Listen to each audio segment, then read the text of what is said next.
Minhas boas-vindas ao Movimento 140.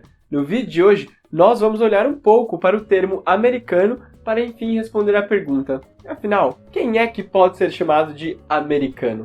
Mas antes, já curta o vídeo e se inscreva no canal para acompanhar mais conteúdos como este. Você também pode deixar aqui embaixo comentários e até sugestões para próximos temas. Nós também estamos no Instagram, basta procurar por movimento.140. Ainda gostaria de recomendar o canal do Sorrilha, que fez um breve resumo sobre a história do termo americano. Todos os dias lemos e ouvimos o termo americano para se referir a tudo que é relacionado a um território chamado Estados Unidos da América. E com a sua hegemonia política, cultural e econômica, nós somos forçosamente ensinados desde cedo a ver o mundo com os olhos de um projeto político estrangeiro, de um povo que se auto-intitula Americans e de um país que se refere a si próprio como America. E essa hegemonia é tão grande que até outros países de outras culturas começam a associar tudo relacionado aos Estados Unidos à palavra América. E isso fica bem claro quando nos é vendida, por exemplo, a imagem de um Capitão América, que associa o nome do continente às cores desse país.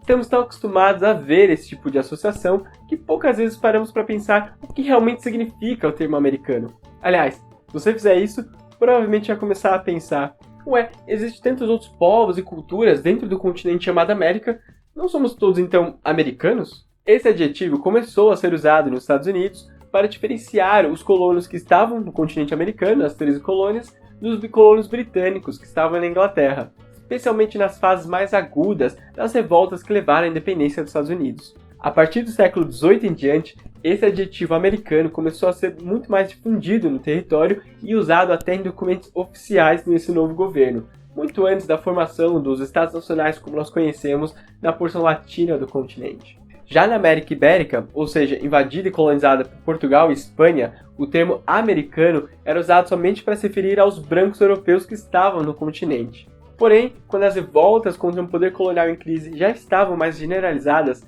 a elite branca nascida em um continente, a elite crioula, começou a querer tomar o poder da elite branca que vinha diretamente da Europa.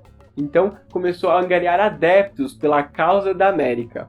E esse aqui é um momento crucial na mudança do significado do termo americano, já que essa elite branca nascida no continente queria ter a maior parte da população ao seu lado, nesse seu projeto de tomar também o poder político. Ou seja, descendentes de várias etnias do continente africano, povos originários, miscigenados, todos eles estavam abarcados pelo termo americano em oposição ao termo europeu, que eram aqueles menos de 1% que vinham diretamente da Europa.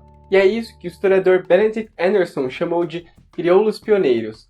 Porém, embora na teoria todos nascidos do continente fossem americanos, somente essa elite crioula branca ficou com o poder político. Claro, agora uma elite nascida no continente. A problemática do adjetivo americano se referir a quem nasceu nos Estados Unidos parte da tendência que nós temos de criar gentílicos que são próximos do nome do território ou do país.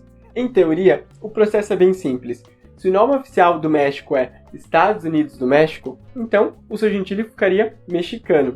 Podemos aplicar então a mesma lógica para Estados Unidos da América e o seu gentílico ficaria simplesmente americano. Porém, há pelo menos 3 definições conflitantes para o termo América. Geograficamente, América pode ser então o continente todo, de sul a norte. Mas, como já cantou Caetano Veloso em Soy Loco por Ti América, assim como vemos em outros poemas e canções, América também pode ser América Latina, essa América mestiça como nós conhecemos. Por fim, América também pode ser usada para se referir ao país Estados Unidos da América, refletindo nesse caso a sua mundivisão. Agora, como então podemos responder à pergunta: quem é americano? Essa pergunta vai depender de quem fala e de onde fala, porque ao mesmo tempo que somos, parece também que não somos. Por exemplo, podemos ser americanos por termos nascido em países que estão no continente chamado América. Mas quem nasceu nos Estados Unidos jamais vai reconhecer outra pessoa como americano além deles próprios. E podemos ir ainda mais além. Será que as comunidades marginalizadas dentro do território dos Estados Unidos também são tão americanos assim? Ou será que as pessoas das comunidades LGBTQIA+, das comunidades negras, de imigrantes, não são menos americanas do que as brancas? E os territórios dominados pelos Estados Unidos, como Porto Rico e outros, o uso do adjetivo americano foi apropriado e gentrificado de uma forma que só uma parte muito específica pode ser reconhecida como verdadeiramente americana. E a necessidade de usar apêndices como latino-americano para se referir a quem também nasceu no continente representa essa perda de identificação com a palavra América, depois de tantas intervenções, direta ou indireta, de um poder colonialista e imperialista que impõe a sua visão de mundo sobre aqueles que considera menos americanos. Aliás, quem não se lembra do célebre mote América para os americanos da doutrina Monroe nos Estados Unidos do século XIX? Para que americanos de fato era essa América, sabendo de toda a intervenção militar que esse país fez nos outros? Algumas alternativas já surgiram sim, principalmente por parte de pesquisadores e pensadores dos chamados American Studies, estudos americanos. Apesar de existir países que também têm Estados Unidos no seu nome oficial, todos os outros países são conhecidos pelo território onde se encontram, como nós vimos com o caso de México e mexicano. Então, não seria nada estranho adotar como oficial o que já se usa na América Latina, estadunidense, estadunidense. E em inglês poderia ser, por exemplo, USonians, uma forma curta de United Statesians. Afinal, o país já é chamado de Estados Unidos na América Latina e até por eles próprios, quando dizem The USA. Há também propostas mais ousadas que não se limitam ao nome do país. A pesquisadora Clementia Rodrigues propõe, num dos textos que estão aqui na descrição, o uso da palavra gringo como adjetivo oficial. Nós sabemos que essa expressão não tem lá um tom muito positivo, mas assim como a comunidade LGBTQIA+, se apropriou do termo queer, que era bem negativo também, as palavras podem ser ressignificadas e deixar de ter esse tom pejorativo. A vantagem seria ter uma palavra que já é conhecida não só na América Latina, onde ela nasceu, mas também em outros lugares. Além disso, se alguém nascido nos Estados Unidos, ao se apresentar, se identificar como gringo, sabendo dessa relação do neoliberalismo e do imperialismo praticado pelo seu país, já vai passar uma imagem de alguém que é consciente desse processo e, mais do que isso, já poderia aliviar essa hierarquia arrogante que o termo American traz para nós também nascidos nesse continente. Apesar de particularmente gostar dessa ideia, eu acho que seria um pouco difícil generalizar um termo que já é visto como negativo também entre os próprios estadunidenses. Também não se pode ignorar que essa palavra pode ser usada para estrangeiros de outros países colonialistas, como os da Europa. Para ser sincero, eu acho que a sugestão da palavra Yankee é uma alternativa muito mais plausível e real, porque é uma palavra já generalizada em inglês e também em português e espanhol. Além de ser uma palavra que já ficou imortalizada em grandes discursos contra o imperialismo praticado pelos Estados Unidos, o imperialismo yankee. Mas vale lembrar aqui o que é mais importante nessa discussão.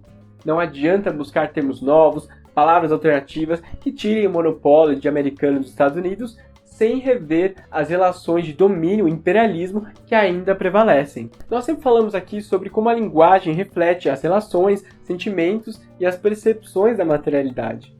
Mas não vai servir de nada mudar para um adjetivo novo sem buscar uma autonomia dos povos americanos e uma cooperação mútua, de forma a combater e rejeitar o colonialismo praticado pelos Estados Unidos e esse império yankee da nossa cultura e política. Se a linguagem também reflete as nossas ideologias e nossos ideais, vamos então agir sobre essa realidade de dominação para que essa linguagem não seja vazia. No final, nós temos que tentar entender o que se quer com essa procura de um termo novo.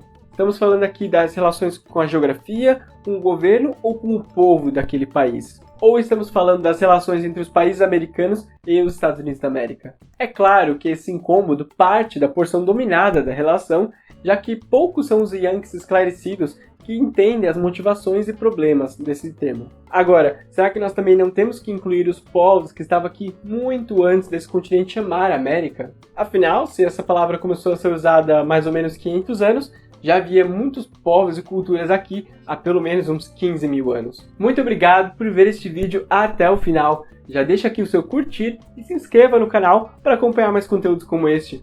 Você também pode deixar aqui embaixo comentários e até sugestões para próximos temas. Nós estamos também no Instagram, basta procurar por movimento.140. Muito obrigado e até a próxima!